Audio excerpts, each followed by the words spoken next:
जय गावा माई।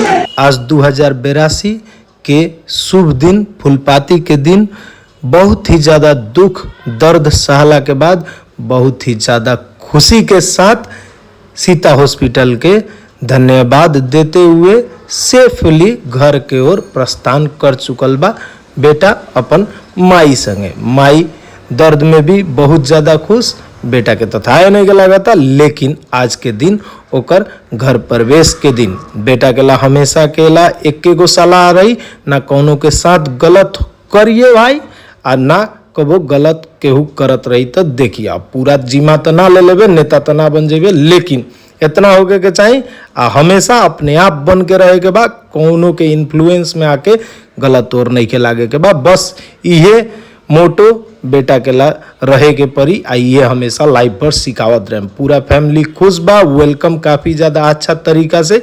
वैसे वेलकम के प्लान हमर बेटी के काहे कि सबसे ज़्यादा एक्साइटेड हुए भी आ, जैसे कि ओहो हमर भाई हमर भाई, एकरा तो कहनी कि बहन कह कि हमर बहन हो को, लेकिन ना एकरा चाहिए भाई। भाई के देख के काफ़ी ज़्यादा खुशी, स्वागत में माला तैयार करके माला पहना दिलक और ये सब हटाओ भाई, हमर भाई हमरा लगे होके के चाहिए कह के लेके बैठ गई बुढ़िया दाई का नहीं। जय श्री राम, राधे राधे।